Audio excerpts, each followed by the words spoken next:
All right, welcome to the student roundtable of WrenchWay Schools Week. This one, we're talking about the path to becoming a technician. And I'm really excited about this roundtable because we really get to dive into why these three individuals chose the program that they're at, what they enjoy about the industry, and maybe the influence that industries had on their specific program. So a lot of really, really fun stuff to talk about, and I'm really, really excited to have the three of you here. So how are you guys doing today? I'm doing well. Good. Good. Good. All right. Well, let's start off with some introductions here. We've got Noah, Zach, and Cinthia joining us today. And Noah, I'm going to start with you. If you wouldn't mind telling us a little bit about yourself, which school that you're currently attending, and what year you're in, that kind of stuff. My name's Noah. I attend DMAC in the Des Moines area. It's my second year there. I'm almost done with the program now, but I'm going for an associate's degree in automotive technology. So Good for you. And we've actually had Noah on some past content that we've done, and he knocked it out of the park before, so we had him back to kind of talk about his journey a little bit more in depth. Zach, how about you? My name's Zach Hackett. I go to Madison Area Technical College in Madison, Wisconsin. I'm in their diesel heavy duty equipment technician program. It's an associate's degree, and I'm in the second year of the program. Yeah, a program that I'm really familiar with, a really, really strong program, and some really, really good instructors that I've really enjoyed getting to know over the years. So appreciate you joining us, Zach. Cinthia, how about you tell us a little bit about yourself? My name's Cinthia. I'm a former student at Contra Costa College, and it's my second semester here. I'm looking forward to getting my associate's degree in collision repair. All right, and where is Contra Costa College? It is in by Richmond, California. Oh, all right. And where are you originally from? I was born and raised in Richmond too. Oh, you were. So you're close to home, and I think Yeah. that's kind of a good segue into just talking about the early days of decision making of how you decided on a program to attend, right? And Cinthia, it sounds like being close to home was probably kind of important to you. No, yeah, definitely. And also the program is not as expensive as going to UTI or something like that. And it offers great resources as well. So I saw it as a great opportunity to come here. Good, good. And we'll talk more about what got you into the industry in the first place, and chat a little bit further about that. Zach, how about you? What brought you to MATC? Brought me to MATC was just how close to home it was. I don't really plan on leaving kind of like the southern Wisconsin area. And with this college, they have so many connections with people in the industry. It was really nice because like the first day I started here, they gave us like a whole bunch of options of jobs we could go get and just people in the area that will work with our schooling. And plus at the shop that I was working at, Wisconsin Kenworth and Madison, a whole bunch of the technicians there went to this program. They all recommended it to me. So I was like, all right, I'm going to give it a shot and let's go there. Strong alumni program.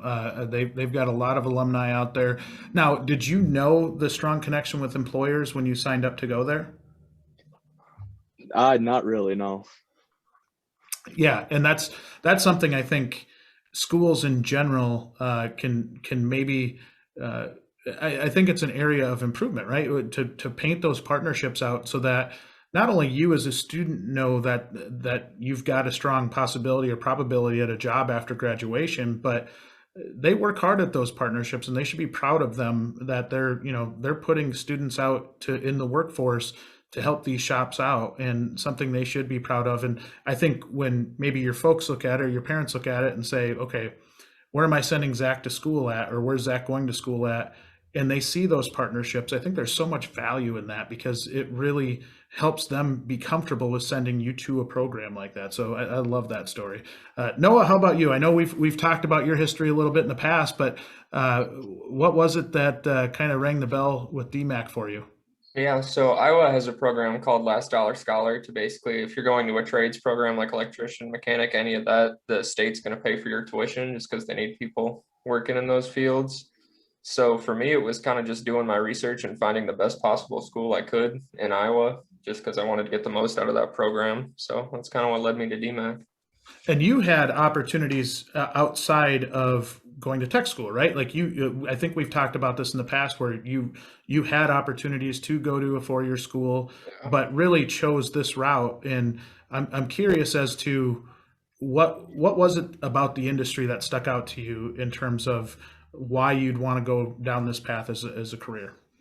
And it's just something I enjoy doing more. It's something I'm not going to get, I mean, hopefully I'm not going to get tired of in 10 years. You know, there's always something new to learn, or, you know, there's always going to be new technology coming through that you can learn and adapt to. So it's kind of just nice that it's a changing field and you get to change with it. Yeah. And I think what I love about this panel here is kind of the diversity of the student, right? We've got somebody from an automotive program, somebody from a diesel program, somebody from a collision program. Yeah, I think a lot of it comes together in terms of why you chose a program. And you know, I think in all cases, it's somewhat because you're familiar with the program or have heard of the program, and it's maybe closer to home. I know, Noah, you're 3 hours away from home, where you're at in school. Were there programs that were closer to you that maybe you wanted to look at, but then ultimately ended up at DMAC, or it was just kind of wide open and that was the closest one? No, I think there was one program in Dubuque at NICC, but I mean, part of it was getting the most out of that last dollar scholar, like I was talking about, like having the opportunity to go to a better school. And part of it was just the opportunity to, you know, leave my hometown in itself was kind of a motivator for that, just to kind of see somewhere else. So I don't blame you for that. Yeah, I don't blame you for that. No. Cinthia, how about you?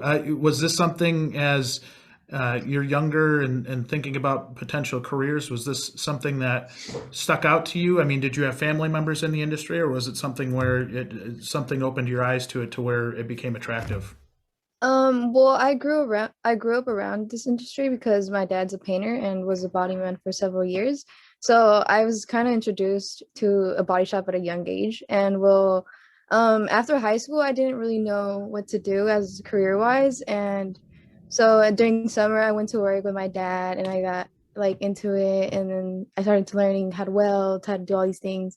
And I was like, wow, it's so cool, like how you can do all these things. And like, it's not just, oh, painting a car and like, it's brand new. Like, no, like you have to do all this body work and like fix the dents and all those things. Like, it's way more to it than just like painting a car. And it's like, it's really cool how you can take like something that's like destroyed and like create it to something new. And like, I thought of that like as really cool. And I was like, wow, I can probably do this for the rest of my life, you know? And then like, yeah, that's how I got introduced to it. And like, I saw this program and I joined, and I'm liking it so far. I got a job in this industry, and yeah, I'm liking it really good. Yeah. Was your dad surprised when you told him that you wanted to go down this route? Not really, because like he saw that I really liked what I was doing at the shop, so he was like, he encouraged it in a sense. Yeah. That's great. That's great. And so on the collision side, what is it that appealed to you? Obviously, you like seeing something that comes in not in perfect shape and making it into something that's fixed, right? Yeah. What aspect of the job really stuck out to you? You talked about welding. I think maybe one of the barriers at times is people see, you know, oh man, I'm gonna have to do a lot of sanding, or I'm gonna have to do a lot of this. Like, is there anything that really stuck out to you as attractive about the industry, or is it just everything as a whole? You really like the lifestyle and kind of like what that business is? Well, I really like the restoration side of it because that's how I was really introduced to it. But now that I'm working with like more modern cars and more like technology, it's more different because like right now I'm working at a shop that's based only on Teslas, so everything has to be like calibrated on computers and stuff. So it's like a whole new different world. And like that's the thing about this like collision side. Like there's just so many doors to it. Like you don't really have to stick to one thing. Like there's different aspects to it. Yeah, And the opportunities are endless. yeah, and that's what I really like of it. You don't have to stick to one thing. Yeah. So you started off loving restoration and ended up in a Tesla shop. Like Yeah. that's a pretty big difference, isn't it? Yeah, definitely. Because you get like, you move on from like rust and all this stuff to just new adhesive panels and all this stuff. So it's like, it's totally different things. Yeah. Are you doing the calibrations in house? Yeah, so basically like when you have to, like, because Teslas have a lot of sensors and stuff like that, so everything has to be recalibrated when you have to remove them and install them again. So everything has to be calibrated, like the doors. The Model X's have Falcon doors. Have you guys seen them, the ones that open like that? Yeah, so sometimes those get faulty and you have to like recalibrate them again, or like even the charge port doors, like everything is calibrated by computer because the whole system is based on a computer. Yeah, and I think that the funny part is there's so much worry in our industry, I think, about the impact that electric vehicles are going to have on the industry, but you're seeing it firsthand. There's still a lot of repair work needed, even on an electric vehicle. Yes, definitely. I feel like well, Tesla was like one of the newer and first like to create like all electric vehicles. So they're still like upgrading their cars and stuff. So a lot of changes are being made still. But yeah. Yeah. Well, very cool. That's great. Now, Zach, what is it that you enjoy about the industry? What was it that really, maybe not even just the program itself, but the industry itself? What was attractive to you in pursuing something like this? Well, when I was younger, I was always a kid that was playing with like the bulldozers, the little semi trucks, and all that stuff. And my dad, he's an operator. My grandfather was a field mechanic on equipment and stuff. So I've always been kind of around like the dirt side of the industry with diesel, and like, going out to the job site, seeing the big pieces of equipment, moving dirt. I always thought it was the coolest thing ever. And I tried like operating stuff, and I just realized I can't sit still for that long. So what got me into it was just kind of looking at something and seeing, well, let's say that dozer's broken or something like that, and this job needs to get done. Well, no one else can really do the job because it's such like a specific skill that you need to have to make that repair, that you're kind of the one that's counted on, but you need to get the repair done fast. You need to get it done right. So kind of like that high pressure like scenario. That's just the thing that I love, because I kind of have a competitive nature like myself. Like I was a 3-sport athlete. Like I did football, wrestling, track. I did all that stuff. So I love being competitive. I love trying to like push myself farther and farther. So that's kind of why I chose this industry. And plus with diesel, it's such a vast industry in itself that I could take it anywhere. Like ships are like, some ships are powered by diesel engines, Yeah. semi trucks, dirt equipment. It's just such a broad industry that I just thought it would be cool. And then plus, so I got into it at a pretty young age, at 16, I think, getting into a shop and getting, and then I saw that like, man, I really enjoy doing this stuff. So that's kind of why I got into the industry myself, and why I chose to go to school, is to kind of further like my education about, kind of learn the more technical side of it, instead of like just knowing like how to repair it. You need to know like why it needs to be repaired, what's the importance of that needing to be repaired. So that's kind of my story of why I did it. That's a really smart outlook, by the way, when you're trying to think through, not just repairing it, but why did it break? Why, how does this thing operate? And I think that's something that maybe a lot of younger people miss out on, right? Including myself when I was younger, going through tech school, maybe not fully grasping that piece of, I think at the time I would complain about, oh man, I don't want to be in the classroom. I want to be out in the shop. Like I want to be out working and try to learn this stuff that way. And without learning that theory piece, which, a lot of schools concentrate on heavily in the first part of a program, you're not going to understand how to take it apart or how to put it back together. Maybe you'll know how to take it apart, but put it back together, and the tools needed to do that. And really, the theory behind it is so important. And I think that's what a lot of young people miss out on. Now, Zach, I'm curious, when I think you may have had a little bit of a leg up on everybody else, right? Because you had exposure, and I think this is similar to Cinthia, where having exposure at a younger age maybe takes away some of that intimidation factor that a lot of other students see. Do you see that with maybe some of the other students that are in your class that maybe didn't have exposure to the industry at a young age?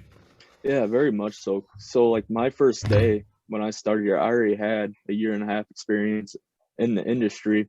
And, you know, like the other kids in the class are like, oh, you work in the industry, and that's like so cool. Like they're all like so curious about it. But yeah, and then like I want to say like the next day of that class, because it was just like a shop's fundamental skills, we went to move around trucks and stuff. And like everybody was so nervous about moving these big trucks. You know, I've been doing it for a year and a half. I'm just having fun and stuff like that. And everybody's like just so nervous. But I understand how it was, because on my first day, literally first day, 16 years old, they're like, all right, go move the semi. I'm like, what? I've had my driver's license for a month. You want me to drive this thing? So there isn't an intimidation on it, but like once you get going at it, once you realize you just realize it all comes easy to you. It all comes natural, pretty much, to me at least. And that's why I enjoyed it so much. Any advice to maybe that student that doesn't have the background that you did, that might be coming in as almost an outsider? Yeah, my best advice is, what's the worst that's going to happen? You're going to break it. Oh, good thing you're becoming a mechanic, because man, you can fix it. That is like, really good advice. What I was told when I first started at a shop is sometimes you need to break things to fix things. So I just realized, you know, sometimes stuff happens and you just got to work through it. But, you know, you're never going to know unless you try it. I think why I was never a good technician is that I was good at breaking stuff. I wasn't good at fixing stuff. So I totally sympathize with that. Now, Noah, with on the car side, the intimidation factor might come in a different direction, right? Where maybe it's not so much that, you know, I think most people are exposed to cars and maybe enjoy driving cars or like that mode of transportation. But diving into a car, or, you know, when you start to tear into it, what was kind of your initial fear of maybe the industry, or just, you know, tackling your job as a whole? I mean, the biggest fear for me is always like working on a customer car, that you're gonna, you know, leave something not tightened down all the way or whatever, and a wheel's gonna fly off on the highway. So, I mean, that's the biggest fear for me. But I mean, if you're extra vigilant about it, and especially if you're someone who's nervous about those kind of things, like I'll torque wheels down 2, even 3 times sometimes. So, I mean, that's pretty much all I'm like scared about. Like if you're at a good dealership and with good people, like they'll understand if you break something. I mean, if you're honestly trying your best to fix it. So, I mean, there's not a whole lot of intimidation for me. I'd That's say great. the biggest thing is just making sure customer cars are all tidied up before anyone but you's driving it.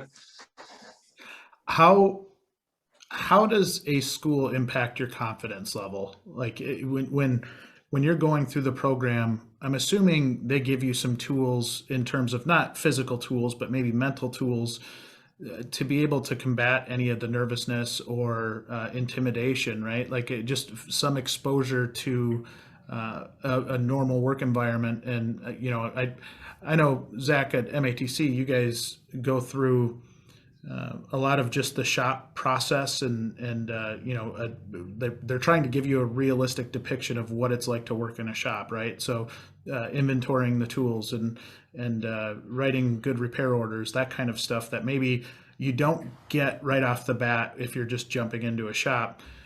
Does that help your confidence level when you do go into an actual shop environment? Zach, I'll start with you on that one. All right. Well, so I was already in a shop environment before that happened, but that's one thing I kind of struggled with was for the longest time, I was always getting, you know, the service writer coming out and talking to me about like my stories and stuff like that after repair, because I wasn't doing it properly, or, well, I kind of, and then like the technicians are always kind of trying to help me through it, because they realize like this is a 16-year-old kid. Like when I first started at my dealership, like I had no clue how to do anything. Like I didn't even know how to grease a truck. But and then just how much I gained. But I see like from school, like because they do a intro class to the program, which is just a 1-week class, which teaches you shop etiquette, you know, how to write your story, how to look up parts, all this like very valuable information that, you know, took me like months to learn, and that everybody in this class learned it in a week. And that puts them like at such like a higher leg up than someone that's just going straight out into the industry, as in someone who's went to school, learns this stuff, and then goes out, because well, they already have these tools that they can use in the industry themselves instead of trying to learn as they go. Well, and I think that's something when you go into a shop, you go in with the thought process of like, I'm going to fix stuff, but you maybe don't have exposure to this other stuff as much, where you know, the importance of a write-up is I mean, huge. And Cinthia, I think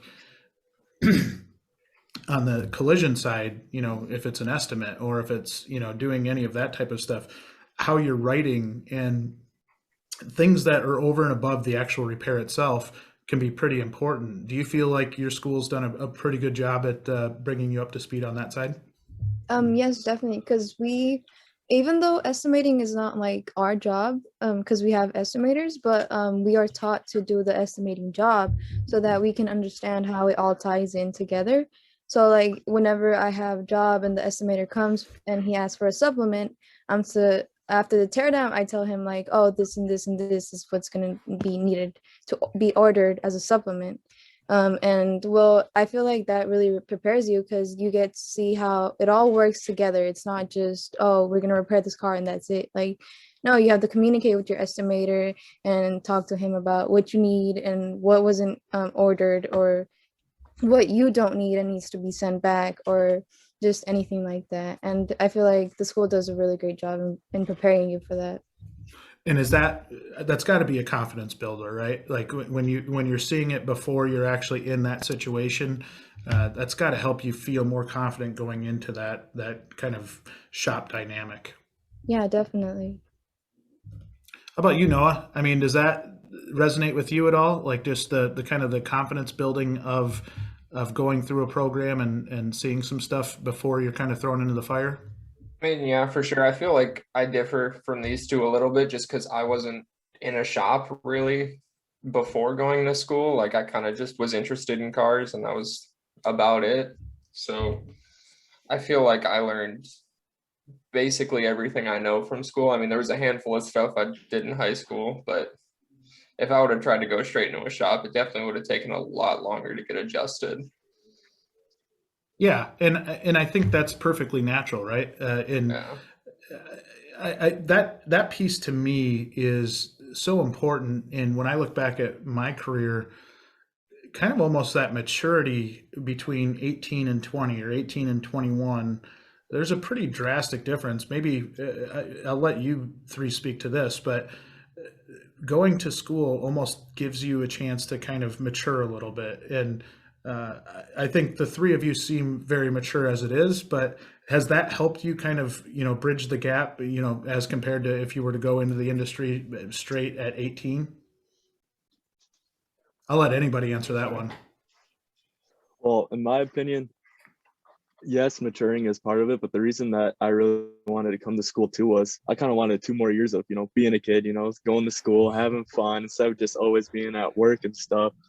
That's the reason. But I do see like maturing throughout because you learn so much from the instructors here, like how to act, like how to make the repair right, how to just like proper shop etiquette.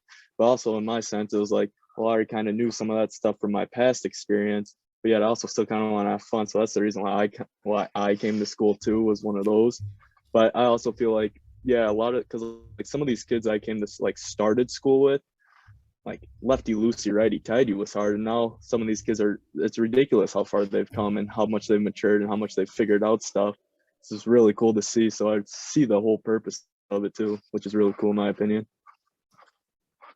I love that part. I love that part that you just said there, seeing the progress of other students in the class. And I think how close you become with those other people, over the course of a program is maybe something that you just don't get in a lot of places, right? I think, I don't think the word networking is used often enough when it comes to becoming a technician because, I think that's traditionally seen as like a white collar thing. But as a, former technician myself, and seeing all of my old friends that are technicians, it's a pretty tight knit group, right? Like I think there's, especially if you're going to school with them, the camaraderie and as you guys will start to understand as you move through your careers, those relationships can help you out a lot down the road. Is that something, Cinthia, that you see? I mean, as far as the kind of getting to know the students in your class and maybe some of those tight bonds that you already see? No, yeah, definitely. Even because we're all in this internship program, we all get to see how different shops work, and we talk to each other and how shops work differently, or how even similarities. And we like Zach mentioned, we all like see each other's growth and how we can improve in different areas, or even give each other like tips about how he can maybe improve in this, or like just things like that. But definitely. Talk to me a little bit about the internship program in your school. Like, what does it look like? You know, how often are you, I guess, in a shop versus in school? Give us an idea of what it looks like for you. So basically the interns are given times by their managers to go to 8 weeks to school and wait 8 weeks off. So like my work schedule right now, since I'm in school, I work 3 days a week, and Mondays and Tuesdays I will come into class. And after the 8 weeks, I will be fully back to work. But basically once we're back to work, we still have to do our homework and stuff, but we just don't come into school. And that's how it works. But if you join the internship program, basically that's for you wanting to get like a feels of school, and like introducing your way into a body shop as well. And that's great because not everybody gets that. Then like after school, people don't know what to do with their degree, or like they don't know how to get a job in a shop. And I feel like this program like really helps you into introducing you to that. And it allows you to maybe make some money while you're in school too, right? Oh yeah, definitely. Yeah. That's Yeah. kind of And an they important partner part. you with really great shops as well. Yeah, and Zach, I'll have you maybe talk about your program a little bit. What is that work-school balance, and how is it laid out at MATC? So MATC is very different from what hers is. So MATC, you only have an internship over the summer between your first year and second year. That's the only internship, and that's only for the associate's degree students too. So if you're just getting a technical diploma, you don't have to do that internship. So like some people don't have jobs like in the industry, but most of the kids in this program, like I think maybe like one kid out of the entire class doesn't have a job yet in the industry. All the other ones work throughout the program, but it's not so much like what hers is, where it's 8 weeks on, 8 weeks off, and like the school works with like the place you're doing your internship on. It's just more or less like in mine. So I go to school, 5 days a week, and I work 5 days a week. I used to take Mondays off, but now I just work Monday through Friday. But the place I'm at now is like it's a general contractor, so there's a lot of work that has to be done. So some days I work Monday, Saturday, or sometimes I work 7 days a week. So kind of getting that work school balance is kind of hard for me personally, just trying to find time to do stuff. But that's what her program sounds really nice, is that's the 8 weeks on, 8 weeks off. You know, you get to work, but yet you also get time to do schoolwork, which that seems really cool to me. Yeah, that's interesting. And Noah, how about you? For my program, we had the first year we were in school, and then it would have been fall of 2021. So the first semester of second year was internship. And then we go back for another 2 sets of 8-week classes. And that's what I'm in right now. And then in May, we all go back to internships. And then after that 8 weeks, we finish out the program. And that's cool. Do you feel like from the industry side of things, so your employer, are they fairly flexible with the school schedule? Is it communicated up front as far as what your schedule is going to look like over the duration of that 2 years? How does that part work? The communication between the school and the shop. And Noah, I'll start with you. Well, for the parts that are internship, like we don't have classes at all during that. It's all just going to work every day. So there doesn't have to be a whole lot of communication between the school and the shop. I mean, we're supposed to like write down all our RO numbers and all the hours we log and everything, just for instructors to look over. But I don't know. I like the balance pretty nice, just because we're not doing work in school at the same time, and it gives you a nice chance to introduce yourself to a shop and then come back to school for a little bit and kind of remember the way you're supposed to do things, you know, and kind of combine that with the way they actually do things in a shop and find a happy medium. Yeah, just to kind of 100% focus on that one thing until you move to the next one. Zach, similar in your regard? Oh yeah, so with Madison College, like I said, there's only one just between that first and second year. That's the only time that they require you, if you're in an associate's degree, to have a job for an internship. which is really nice in a sense because it's just pretty much like what he was saying, like where you have to log your hours, do write-ups and stuff, turn everything in, and then like one day one of the instructors comes to your shops and pretty much works with you for that day just to see like your progress and stuff. So I see it in that way, but in my with me, I just love the industry so much that I choose to work during school, which I probably shouldn't, but I just enjoy it so much that that's why I do it. But yeah. What does your schedule look like during the school year? So right now, so I'm in diesel engines right now, which is basically just overhauling engines. So throughout the school year, like the weeks shift and like classes change, like times change. But right now, I have I have engines from 7 in the morning till 1 in the afternoon. Then I usually work till about then I'll take about an hour lunch or so, like drive over to work and stuff. Then I work from probably about 2 o'clock, some nights till 10, but most times I usually try to get out of there by 8:30. So I still have time to get home, eat some food, shower, do some homework, and then go to bed so I can get up and get to class by 7 the next day. You've got an intense schedule. I wouldn't be able to do that. I enjoy doing it, so good for you. That's pretty cool to hear. That's really cool to hear. Now that brings me kind of to my next topic that I'd like to talk about. And Cinthia, I'll start with you on this one.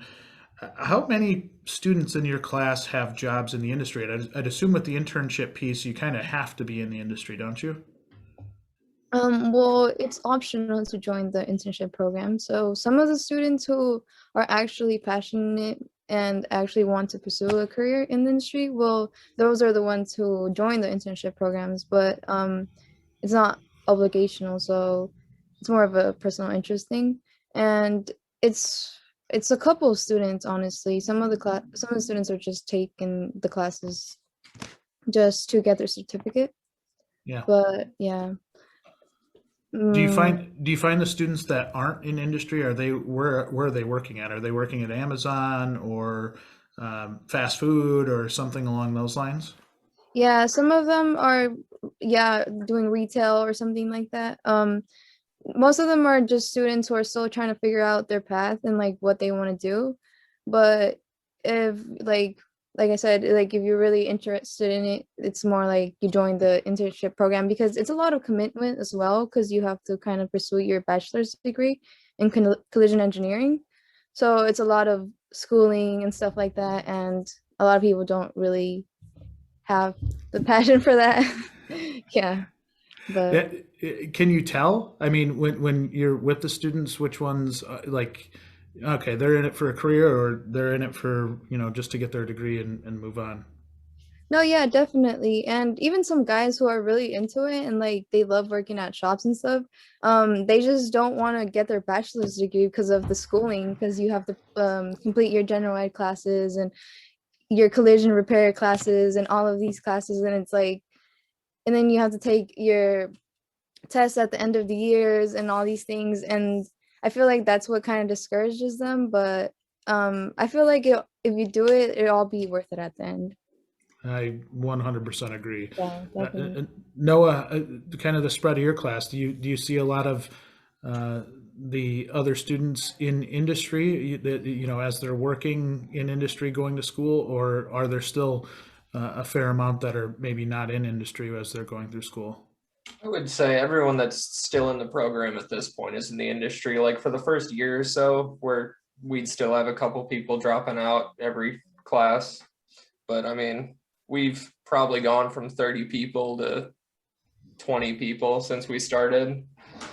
So pretty much everyone that wasn't invested in the industry has kind of been weeded out. Yeah.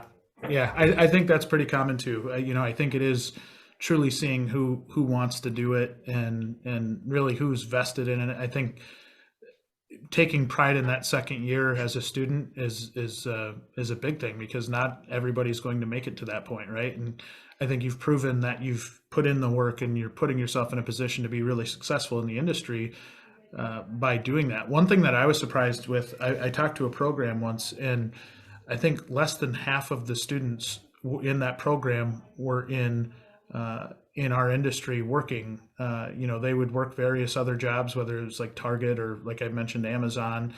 And to me, I think that that hurts a student because maybe they're not as vested or they're not as exposed to the industry. And so when it comes graduation time, they're really nervous because they haven't had that time in a shop, and they really haven't, expose themselves or put themselves out there in a way to learn while they're going. So I think that work experience while going to school is really, really important. And I'm guessing the three of you would agree with me on that. The work experience paired with the education is pretty important. Definitely. I mean, there's still like intimidation. Like, I'm still terrified for once I have to like move on to my own bay, not with my mentor, someone watching over my shoulder. But like, it definitely takes away from it a little bit if you've been doing it for a while. Just that repetition is kind of key. Zach? Yeah, I totally agree with that. One thing, well, with Madison College, a lot of the students here, they all have jobs just because with our instructors are so great that they link us up with like great job opportunities. But like what he was saying, like with the intimidation factors and stuff, like I totally felt that when I was first starting. Like I was so scared when they're like, all right, go change the oil on this truck. And I was like, by myself? Like no one's gonna come over there with me. Nobody's checking over this. And like that first time I was just, because like with that stuff, it's like you're working on a $200,000 piece of equipment. Like that's how that guy makes his living for his family. Like you don't want to mess anything up, so you're just so nervous, but you just kind of work through it, and well, you get there, I guess. Cinthia, you weren't intimidated at all, were you? Working on those Teslas, you probably just went out and started beating away at it.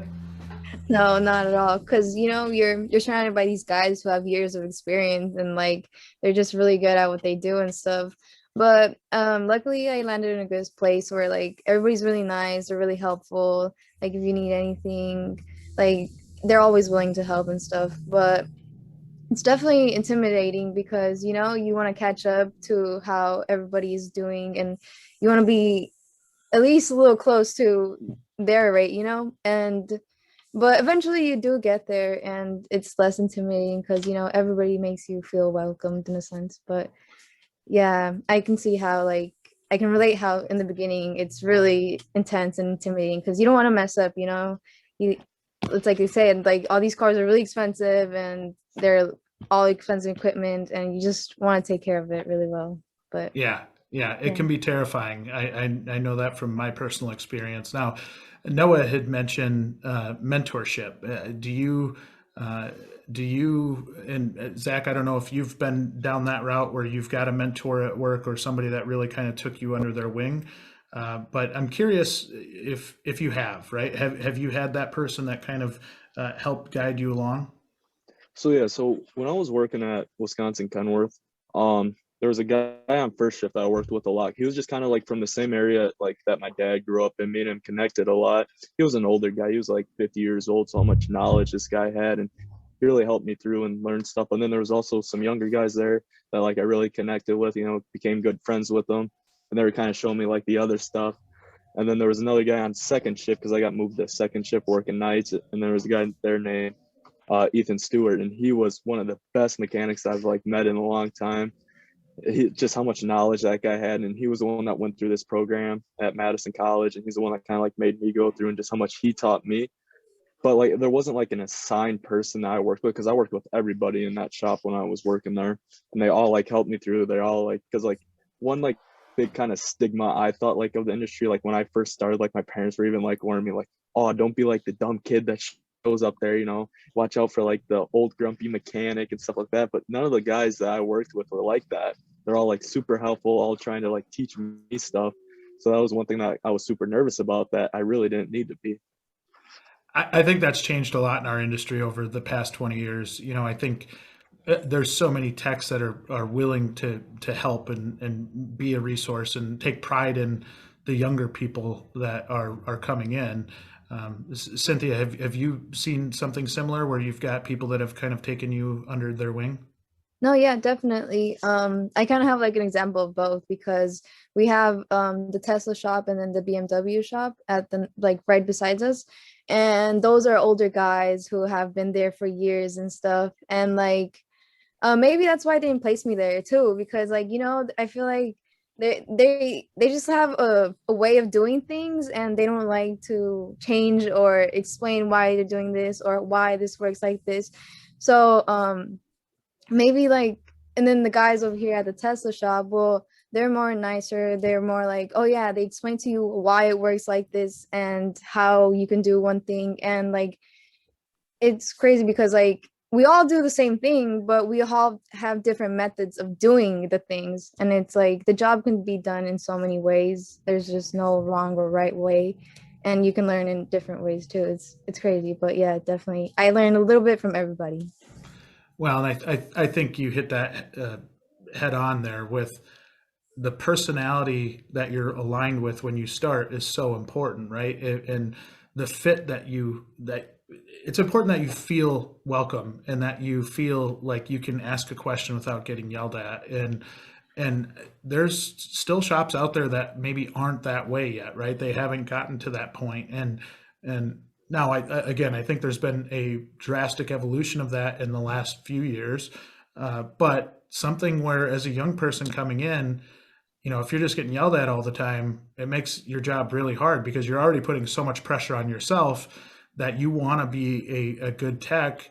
And then if you screw something up and it's just getting rubbed in your face, you're probably going to shy away from even trying new stuff. And I think that's so important for those of you that are listening that might be in that mentorship type role. Is you've got to be patient. You've got to be open to helping somebody. And in a lot of cases, I know my good buddy George Ahrens at ASE, he talks about that a lot, where oftentimes your best tech isn't the best mentor. The person that can do it the best might not want to take the time to help a young person out. And it's because of their personality, right? And there's nothing wrong with that. It's just identifying that up front so that when you do take a young person and put them in your shop, that they do feel welcome and they do feel like they can ask questions and not be a nuisance to the rest of the shop, right? So Noah, you're the one that brought up kind of the mentor piece in the first place.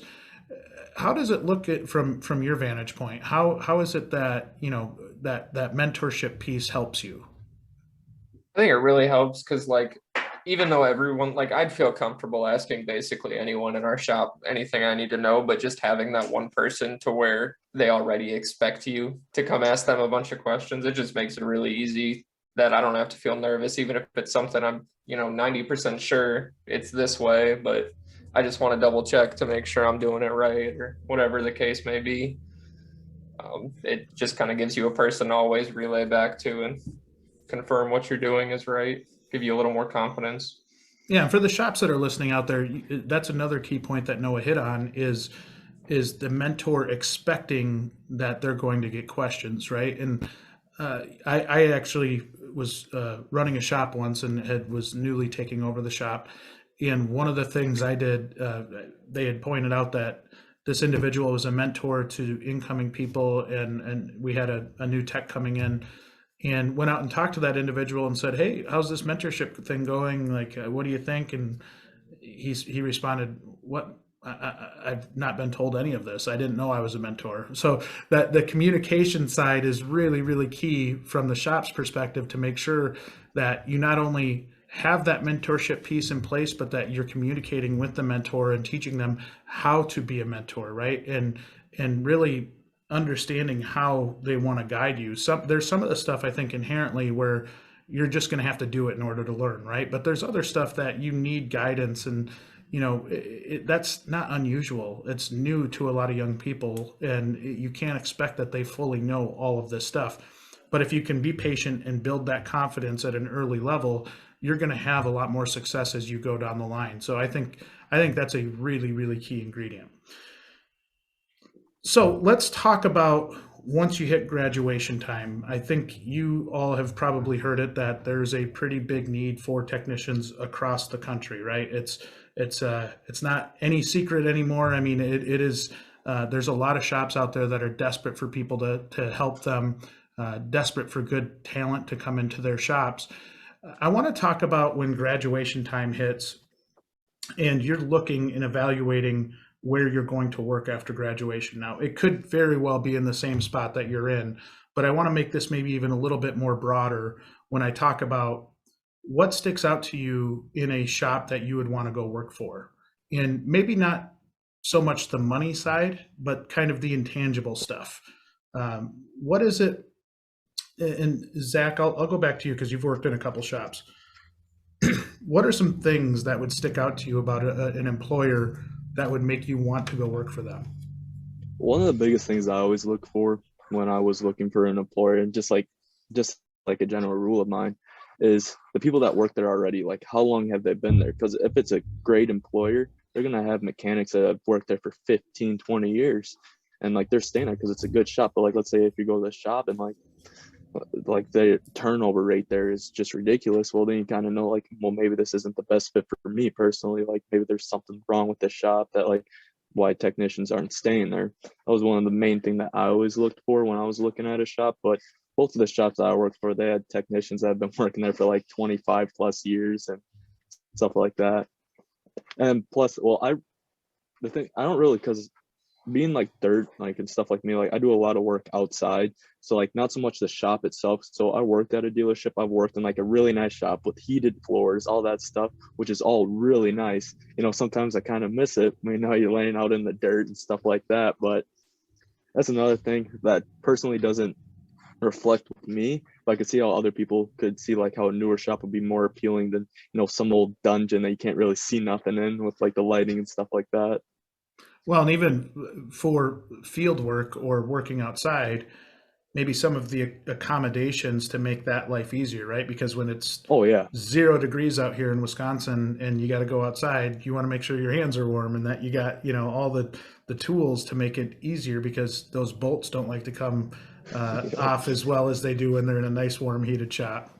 Yeah, I also looked at the place I'm at now. I also kind of looked at their service trucks and stuff like that, and they all had like really nice service trucks, really all like kept up to date, like maintenance, everything like that. I was like, well, they take care of their equipment, so they're also, and then they also take care of their employees. I feel like this would be a good fit for me. Did you, obviously salary is a big deal, but is that, where would you prioritize that as compared to what you're getting paid to start off? Well, getting paid to start off. Well, what do you mean by that? I'm So sorry. so like when you're looking at a job and say you're graduating from school and you're looking at that job, is the first thing you look at salary, or are you looking at different things? Oh, I'm looking at salary. Like, that's just like, that's like, kind of like, even our instructor tells like that. Like, you guys are always going to look for who's paying the most money, who wants to do this. But what they kind of like try to like beat into our heads and stuff is like, you also kind of want to look at their benefit packages. Is that a place where you can grow and stuff like that? Which luckily for me, I found a place with like really great pay, really great benefits and stuff like that. And so that's why I made the move. But yeah, I would say most students are going to be looking for who's paying the most. Yeah, and I don't blame them. I did the same thing when I was coming out of school.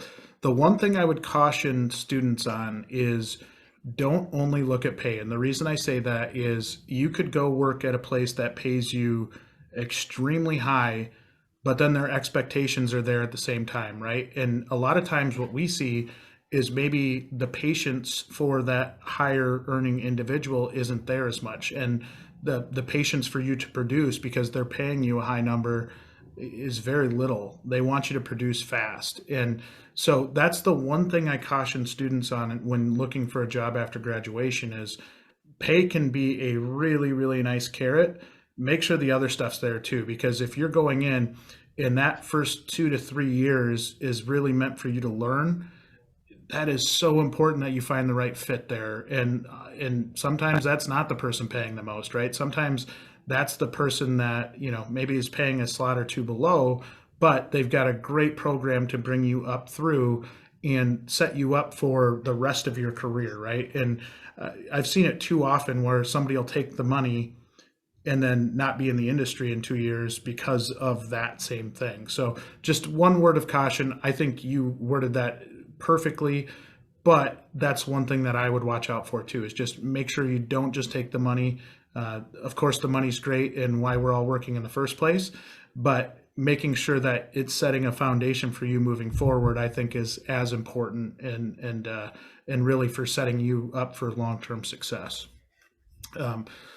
Cinthia, how about you? When you're looking at potential opportunities after graduation, what is it in a shop that's appealing to you?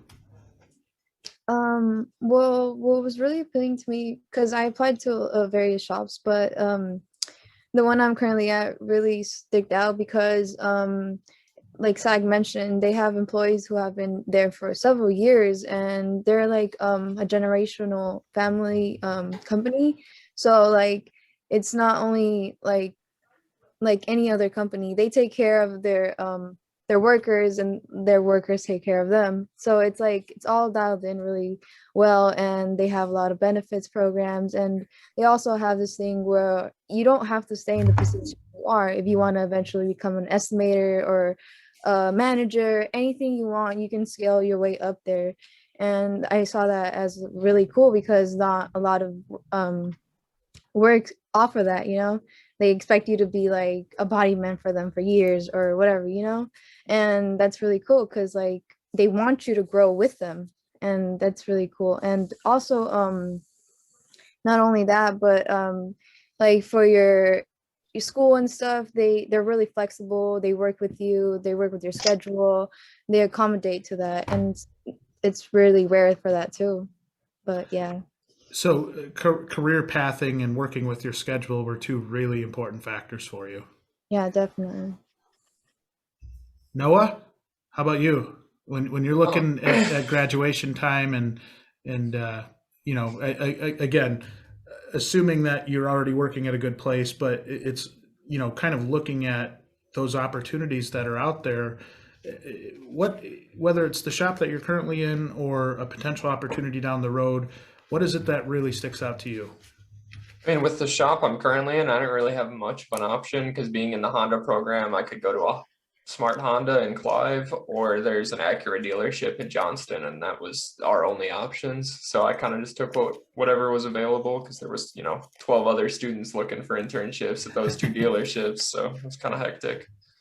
But outside of that, it'd be nice to have a shop that kind of like Zach was saying before, with when you see people that have worked there, 20, 30 years, there's a reason they've been working there that long. They're not going to put up with it for 20 or 30 years if it's a horrible place to work. And also, if you see a place with like a strong union base, it means they probably have, a stronger labor force that's a little more united. But I mean, those are kind of the two big things for me would be salary, or I guess seeing how long people have been there, and then also like looking to see if there's any sort of a union base there, or union membership.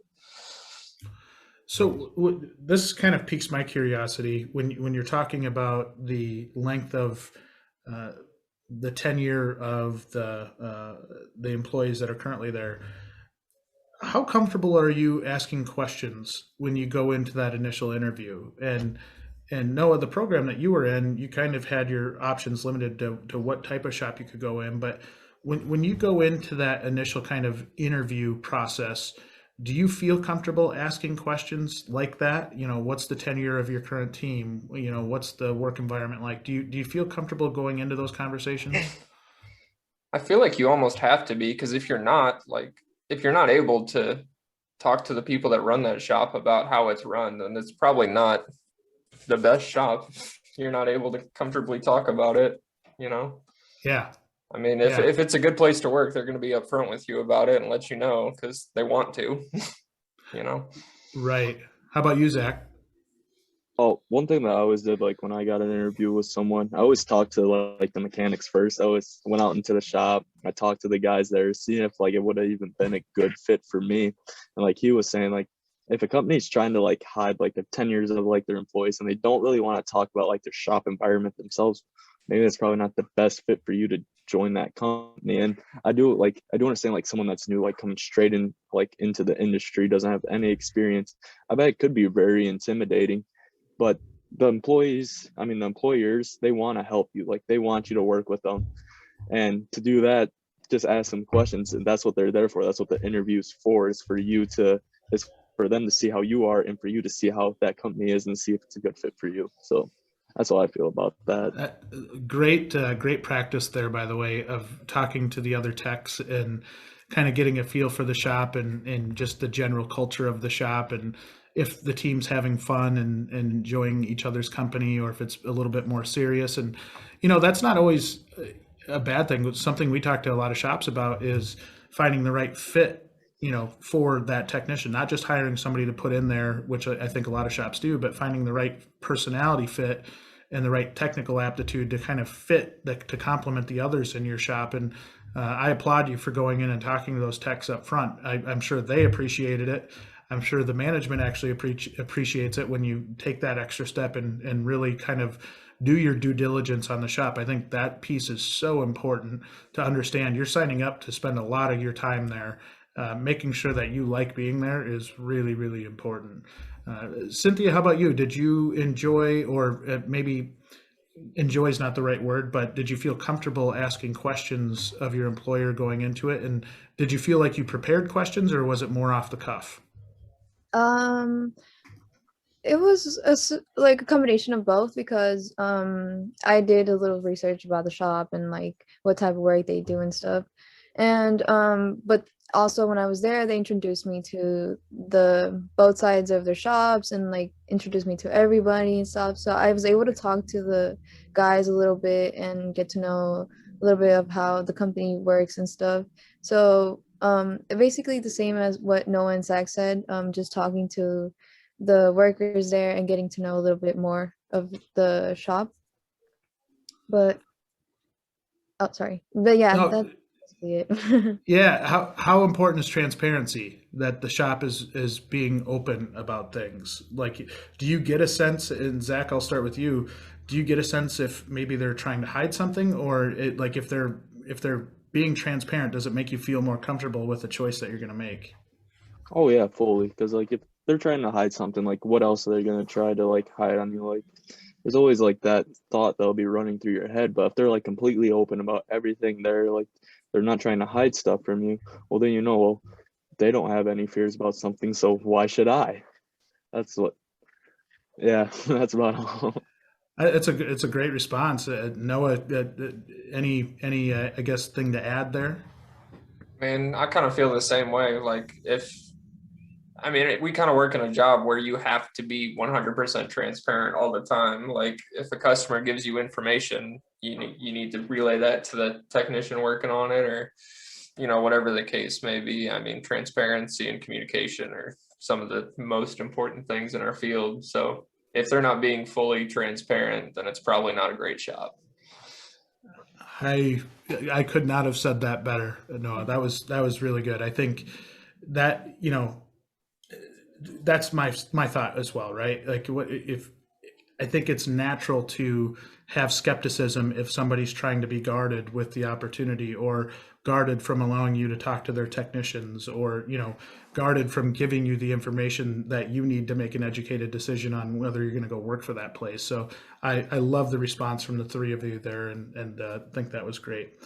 We're going to close things up here. We're really close to ending this, but as it relates to schools, to your journeys and your pathways, what is it that you hope that you see, over the next 10 to 20 years with the industry? And I know this is a really loaded question, and I don't blame you if you don't have an answer to it, but is there anything that you hope to see maybe that changes or is different in some way, shape, or form about the industry or about schools as we move forward? And I'll open this up to the floor. If anybody has an initial thought on that, I'd love to hear it.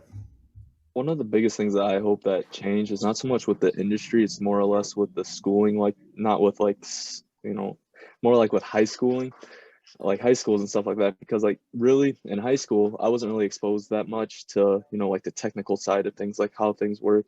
I know like some Prairie, thankfully, where I went to school, they had a great like technical programs and stuff there, but I know a lot of the other kids I go to school with, like their schools were shutting down all like their dirty trades programs that they had because not enough kids were taking it, and just kind of for high schools to push these trades, because stuff's always going to break, stuff is always going to need to be fixed, and if there's not enough people out there to do it, that's what's creating such this high demand of technicians right now in the industry, is just because not enough people are getting into it. And I feel like part of the issue is just with our high schools trying to focus more on like the arts and stuff like that, which is important. I mean, don't get me wrong, but not so much focusing on these dirty trades, because it looks good for high schools when all their kids go to 4-year schools and all this big stuff, not so much these 2-year technical schools.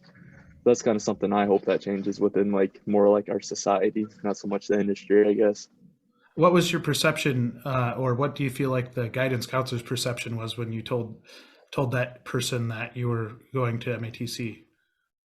Well, my guidance counselor was like kind of like already knowing that I was going to do that, because with my school and like with the state of Wisconsin, there's a work release program that they allow during high school, and I was already working at a job doing that, and so I was working at the shop getting high school credit for it, so I was getting paid to go to pretty much high school.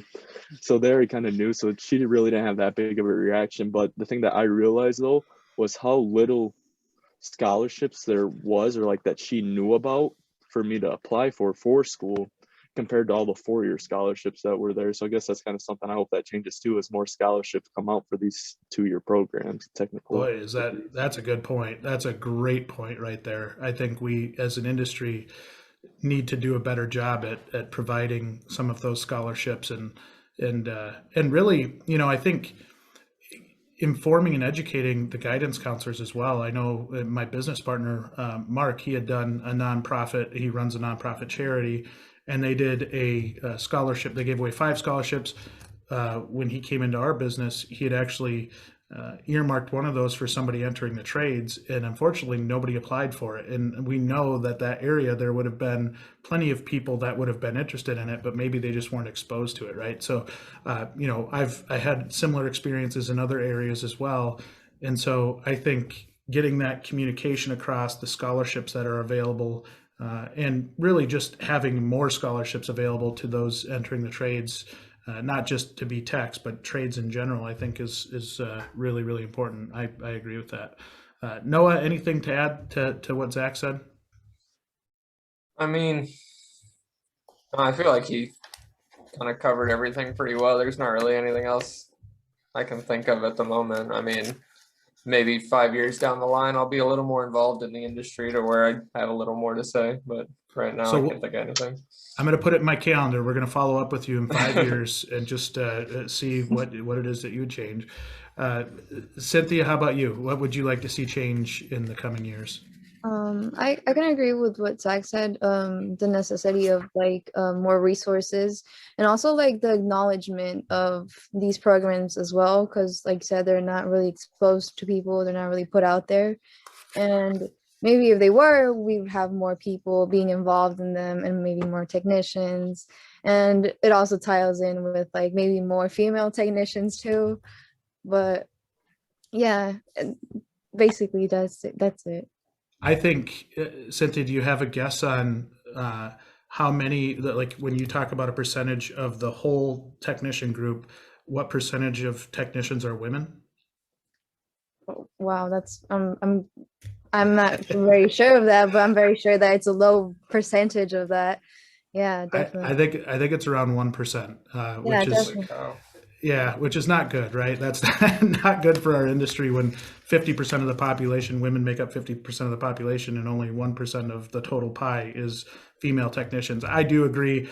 I think we've got to be more inclusive to women, getting more women into the industry.